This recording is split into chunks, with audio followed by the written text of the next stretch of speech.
What's up, my friends? I am someone who can't seem to stop adding books to my to-be-read pile. So I'm going to talk about 10 of those books that I plan to read in the very near future. Let's get right into this thing. I'm going to mention the book, read the blurb for the book, and briefly talk about why I want to read it. The first one I'm mentioning here is Number the Stars by Lois Lowry. Read you the blurb. 10-year-old Anne-Marie Johansson and her best friend Ellen Rosen often think of life before the war. It's now 1943, and their life in Copenhagen is filled with school, food shortages, and the Nazi soldiers marching through town. When the Jews of Denmark are relocated, Ellen moves in with the Johanssons and pretends to be one of the family. Soon, Anne-Marie is asked to go on a dangerous mission to save Ellen's life. This is of great interest to me because the Second World War is something that I have read quite a bit about.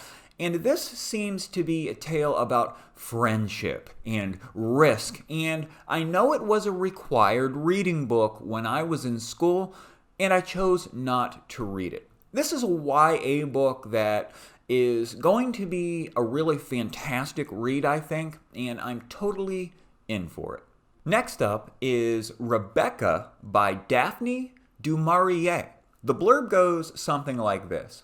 The novel begins in Monte Carlo, where our heroine is swept off her feet by the dashing widower Maxim de Winter and his sudden proposal of marriage. Orphaned and working as a lady's maid, she can barely believe her luck. It is only when they arrive at his massive country estate that she realizes how large a shadow his late wife will cast over their lives, presenting her with a lingering evil that threatens to destroy their marriage from beyond the grave. The reason that I'm interested in this book is based on reviews and recommendations. I'm not sure that I've heard a bad review on this book, and I've seen many people say that they like it. And I'm up for a romance. It's time for me to read another romance, and I'm going with this one because of all of the acclaim. Number 3, I Am Legend by Richard Matheson.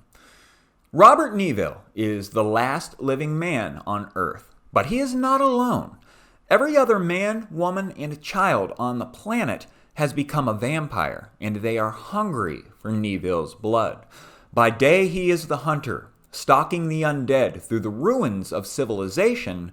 By night, he barricades himself in his home and prays for the dawn.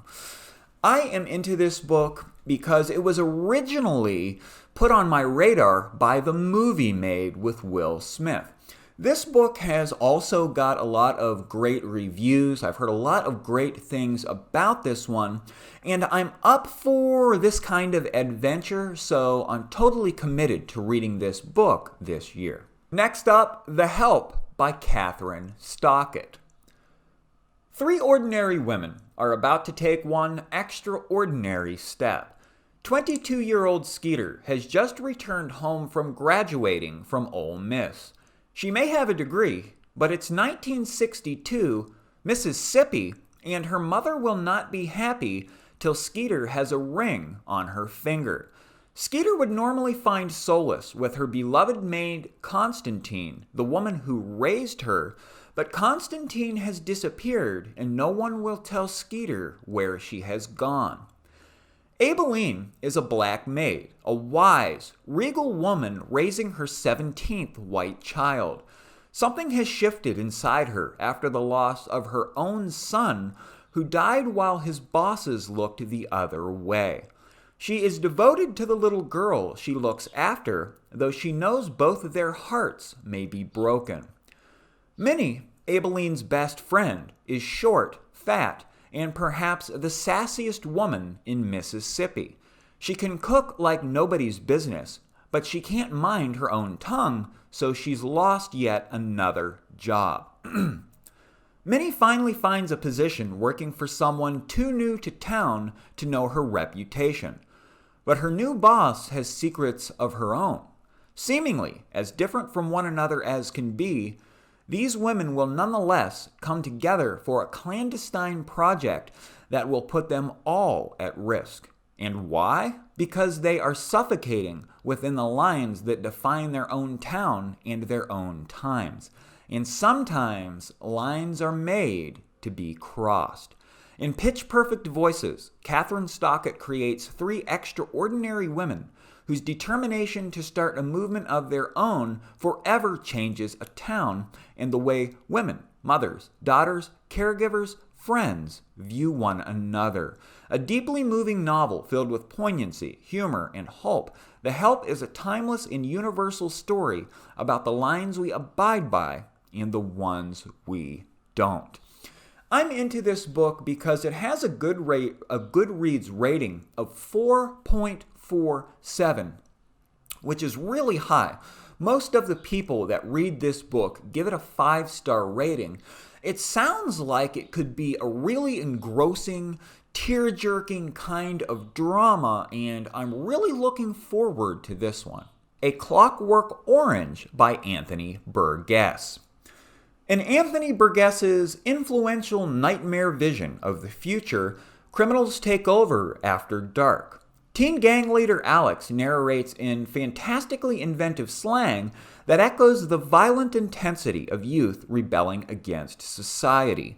Dazzling and transgressive, A Clockwork Orange is a frightening fable about good and evil and the meaning of human freedom. I'm into this one because I know it's an older book and I've heard that it's somewhat unusual. I've heard a lot of great reviews about it. It's stood the test of time because people are still reading it, and I have a feeling that I'm really going to enjoy this one. Speaking of A Clockwork Orange being an older novel, my next one is a real classic, The Sign of Four by Arthur Conan Doyle. As a dense yellow fog swirls through the streets of London, a deep melancholy has descended on Sherlock Holmes, who sits in a cocaine-induced haze at 221B Baker Street. His mood is only lifted by a visit from a beautiful but distressed young woman, Mary Morstan, whose father vanished 10 years before. 4 years later, she began to receive an exquisite gift every year, a large, lustrous pearl. Now she has had an intriguing invitation to meet her unknown benefactor and urges Holmes and Watson to accompany her. And in the ensuing investigation, which involves a wronged woman, a stolen hoard of Indian treasure, a wooden-legged ruffian, a helpful dog, and a love affair, even the jaded Holmes is moved to exclaim, "Isn't it gorgeous?"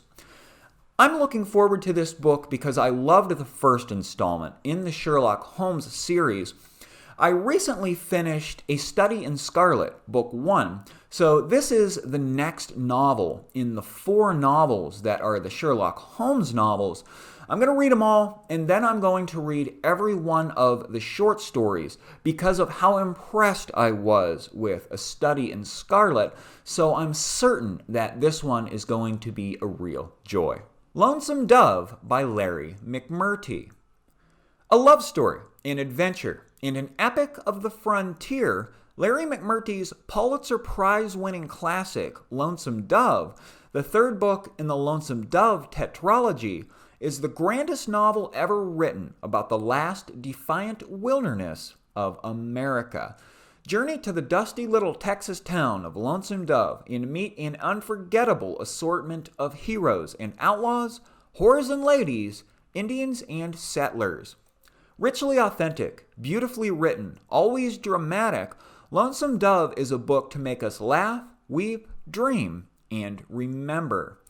This book is set in the mid to late 1870s, and it actually has a higher Goodreads rating than The Help. This one clocks in with a rating of 4.49. This seems like an epic Western drama, and I haven't read a Western in a long time. So I'm overdue for one, and like every review I see on this thing is really, really good, so I have a feeling that I'm really going to enjoy it. If It Bleeds by Stephen King. This one doesn't have much of a blurb. In fact, Goodreads says this: a collection of 4 stories. Mr. Harrigan's Phone, The Life of Chuck, Rat, and If It Bleeds. The reason I selected this one is because I'm on my quest to read every Stephen King book. I read a collection of 4 novellas earlier this year by him, 4 Past Midnight, and I absolutely loved it, so I'm really looking forward to If It Bleeds. Hatchet by Gary Paulson. Brian is on his way to Canada to visit his estranged father when the pilot of his small prop plane suffers a heart attack. Brian is forced to crash land the plane in a lake and finds himself stranded in the remote Canadian wilderness with only his clothing and the hatchet his mother gave him as a present before his departure. Brian had been distraught over his parents' impending divorce and the secret he carries about his mother, but now he is truly desolate and alone. Exhausted, terrified, and hungry, Brian struggles to find food and make a shelter for himself. He has no special knowledge of the woods, and he must find a new kind of awareness and patience as he meets each day's challenges. Is the water safe to drink? Are the berries he finds poisonous? Slowly, Brian learns to turn adversity to his advantage. An invading porcupine unexpectedly shows him how to make fire, and a devastating tornado shows him how to retrieve supplies from the submerged airplane. Most of all, Brian leaves behind the self-pity he has felt about his predicament as he summons the courage to stay alive. A story of survival and of transformation, this riveting book has sparked many a reader's interest in venturing into the wild. I remember in 5th grade that we listened to this as an audiobook, an audio cassette. And I remember I really liked the narrator's voice. That's the only thing I can remember about this book. And I know that it's a really popular and acclaimed YA novel. And finally, my friends, The Island of Dr. Moreau by H.G. Wells. Ranked among the classic novels of the English language and the inspiration for several unforgettable movies, this early work of H.G. Wells was greeted in 1896 by howls of protest from reviewers who found it horrifying and blasphemous. They wanted to know more about the wondrous possibilities of science shown in his first book, The Time Machine, not its potential for misuse and terror. In The Island of Dr. Moreau, a shipwrecked gentleman named Edward Prendick, stranded on a Pacific island lorded over by the notorious Dr. Moreau, confronts dark secrets, strange creatures, and a reason to run for his life. While this riveting tale was intended to be a commentary on evolution, divine creation, and the tension between human nature and culture, modern readers familiar with genetic engineering will marvel at Wells's prediction of the ethical issues raised by producing smarter human beings or bringing back extinct species. These levels of interpretation add a richness to Prendick's adventures on Dr. Moreau's island of lost souls without distracting from what is still a rip-roaring good read. I remember years ago that I watched the movie for this book, and I remember it was really unusual and quite interesting. I think I'm really going to love the book.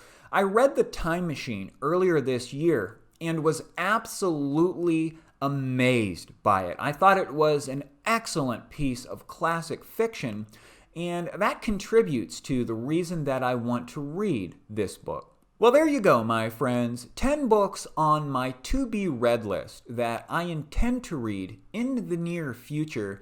Leave me a comment if you've read any of these books, if you plan on reading any of these books, or if you have another book recommendation for me. By the way, you can actually look at my to-be-read list if you join me on Goodreads. I'm on Facebook, Instagram, Twitter, and Goodreads. I'll drop the links for that stuff in the description. I thank you all for tuning in, and I will see you next time.